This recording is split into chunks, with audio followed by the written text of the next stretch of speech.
François Hollande, quel président comptez-vous être? Un président qui, d'abord, respecte les Français, qui les considère. Un président qui ne veut pas être président de tout, chef de tout et en définitive responsable de rien. Moi, président de la République, je ne serai pas le chef de la majorité. Je ne recevrai pas les parlementaires de la majorité. Chers auditeurs, chères auditrices, bonjour ou bonsoir, c'est selon. Alors que la période électorale bat son plein, les débats, interviews et autres interventions se font de plus en plus nombreuses pour ceux que l'on vous présente partout, comme les 5 grands candidats. À raison peut-être. Car ici, finalement, nous ne sommes pas là pour faire des procès d'intention à BFM TV, France Télévisions, Le Monde ou tous les autres, mais pour vous filer quelques tuyaux. Alors, qu'en est-il des autres, les petits candidats comme on aime à les appeler, à qui on n'accorde finalement que des miettes d'antenne? Eh bien, les autres, c'est nous qui allons vous les présenter. Oui, nous. Enfin, Rêve FM quoi, avec nos moyens, ne nous jugez pas. On vous avait déjà proposé une interview exclusive de Philippe Poutou, et cette fois, ce n'est pas Jean Lassalle, ni François Asselineau, mais bien Nicolas Dupont-Aignan que l'on vous présente. Alors, pour faire simple, NDA de son petit nom, c'est le candidat que l'on a vu s'énerver en quittant le plateau de TF1, de TPMP, bon ça, très clairement on lui en veut pas vu la grosse bouse que c'est. Mais pas seulement. Ancien membre du RPR, puis RPF, puis UMP, il fonde DLR, aujourd'hui DLF. Vous suivez? Oui, DLF, Debout la France quoi. Un parti à droite, plutôt critique envers les traités européens, c'est moins qu'on puisse dire, et qui se pose comme une alternative assez crédible à la droite traditionnelle incarnée par François Fillon.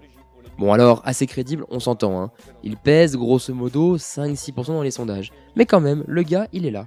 Bon, en termes de parcours, c'est du classique de chez classique. Sciences Po, ENA, maire, député et donc président du parti qu'il a fondé, tu m'étonnes que le gars soit pas ultra favorable à la refonte totale de la Constitution.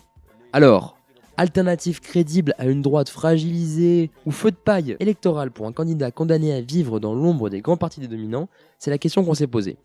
Avec Lorraine, on allait lui poser quelques questions, on vous laisse sur cet entretien pour vous faire un avis, et on se retrouve bientôt pour de nouvelles interviews et émissions toujours plus croustillantes. Merci de nous accorder cette interview en tout cas. Donc pour commencer, pourquoi la signature d'une charte éthique? Parce qu'il y en a besoin. Parce que le monde politique est totalement ridiculisé par le comportement de quelques-uns. Et si on veut pas que ça finisse dans la rue, après l'élection, il faut réconcilier les Français avec la politique. Donc il faut que les hommes politiques changent. Et je veux leur faire signer cette charte. Vous reprochez souvent aux médias traditionnels de ne pas vous accorder un temps d'antenne suffisant. Mais quand on regarde vos interventions, l'essentiel du temps de parole est consacré à ces affaires que vous venez de dénoncer. Et donc à des sujets qui ne correspondent pas réellement aux attentes des Français. Est-ce que ce n'est pas un peu contradictoire? Mais oui, mais je suis bien obligé de répondre aux questions qu'on me pose. Et si j'y réponds pas, on me dit vous vous échappez des questions. Donc c'est toujours le dilemme. Soit on répond et on perd son temps, soit on répond pas et on n'a plus de parole. Donc moi je fais ce que je peux avec ce que j'ai. Alors je fais peut-être pas parfaitement ce qu'il faut, mais j'essaye. Et donc en rapport avec cette question-là, vos passages récents dans le 20h de TF1 et dans Touche pas à mon poste ont été beaucoup relayés sur les réseaux sociaux pour leur caractère un peu spectaculaire. Est-ce que vous déplorez d'être un peu réduit à cette politique spectacle que pourtant vous dénoncez? Oui, sans doute, mais moi je prends les moyens que j'ai. Je m'adapte à l'époque. Si, vous savez, je prends les médias aussi à leur propre piège, mais je ne fais jamais de coups spectaculaires sans qu'ils soient reliés au fond des choses. Je n'ai jamais fait un coup pour un coup.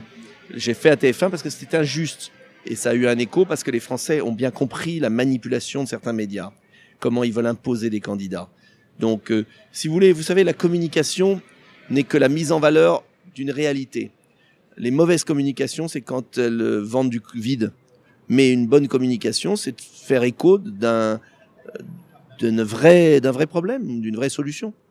Vous dites que vous vivez avec votre temps et comme Jean-Luc Mélenchon ou Florian Philippot, vous avez créé une chaîne YouTube qui est assez active, sur laquelle vous vous exprimez directement et qui vous permet finalement de ne plus dépendre des médias traditionnels comme intermédiaires. Est-ce que selon vous, c'est une manière de vous rendre justice? Oui, et quand c'est bloqué, quand il y a une porte bloquée, vous contournez la maison et vous rentrez par la fenêtre. C'est vrai. C'est tout. Et c'est aussi pour vous un moyen d'être plus en prise directe avec la jeunesse. Et sur cette jeunesse, justement, elle semble désillusionnée ou du moins méfiante à l'égard du système politique traditionnel. Donc elle se tourne soit vers l'abstention, soit vers le Front National. Est-ce que vous pensez pouvoir incarner ou susciter un renouveau et un espoir? J'espère. Après, moi je parle à la jeunesse en adulte. Parce que j'ai toujours détesté quand j'étais jeune être traité en jeune. Parce que j'estime que À partir de 16-18 ans, on est tout à fait capable d'égaler les grands. Donc, j'aime pas les cases. Donc, je parle aux jeunes, sécurité, emploi. J'ai toujours détesté le côté je vais vous parler à gueux parce que vous êtes jeune, la casquette à l'envers et le panneau de basket. Ça m'exaspère. Ça m'a toujours exaspéré quand j'avais votre âge et ça m'exaspère toujours maintenant. Donc, moi, je parle aux jeunes en adultes. Ils ont leurs préoccupations. J'ai par exemple des propositions audacieuses sur la seconde chance, sur le logement étudiant, sur la gratuité des études. Ça me paraît fondamental. Voilà, je leur fais des propositions, mais les jeunes, moi je vois là, beaucoup de jeunes là dans mon équipe, ils ont une grande maturité et ils voient très bien les problèmes des Français. Hein. Et donc en parlant de ces propositions plus axées sur la jeunesse, une peut paraître un peu plus polémique avec le retour du service national. Oui. Donc pourquoi faire le choix du militaire plutôt que par exemple la généralisation du Mais j'ai service pas parlé civique? militaire, mon projet c'est un service civique de 3 mois. Très bien. Et avec option militaire d'1 an, parce qu'on va pas faire un service militaire de 3 mois, ça n'a aucun sens. Donc c'est un service national pour brasser les générations, les milieux sociaux, que chacun donne un peu de son temps à la nation, à l'hôpital, dans une commune, dans une ONG. Voilà, que chacun donne un moment de son temps et pendant cette période, on passera son permis de conduire, que l'État offrira. Donc c'est un bon moyen d'aider les jeunes les plus défavorisés. Et donc, ce sera ma dernière question, toujours sur la jeunesse.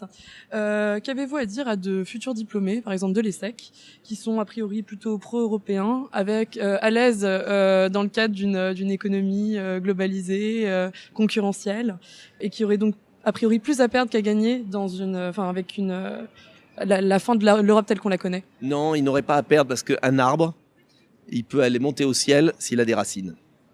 Et je suis convaincu que cette jeunesse ouverte sur le monde, et c'est bien, moi je suis ouvert sur le monde, comprend, parce qu'elle connaît le monde, que les pays qui réussissent dans la mondialisation, ils ont des racines, ils défendent leurs intérêts, et ils sont pas naïfs. Voilà. Donc moi je ne suis pas contre l'Europe, je suis contre la mauvaise Europe, je suis pas contre le monde, je suis pour une France forte, dans un monde ouvert. Simplement, je regarde le monde tel qu'il est, je le connais bien, la mondialisation, c'est pas la fin des nations. C'est la fin de la naïveté. Et il y a une guerre économique, et si les jeunes jouent chacun pour soi, ils seront broyés. S'ils jouent français, ouverts au monde et allant dans le monde, mais défendant leurs valeurs, leurs idées, ils seront forts. C'est tout. Très bien. Merci Nicolas Dupont. Voilà. Merci beaucoup. Je suis Nicolas Dupont-Aignan et j'écoute parfois Rêve FM. Merci.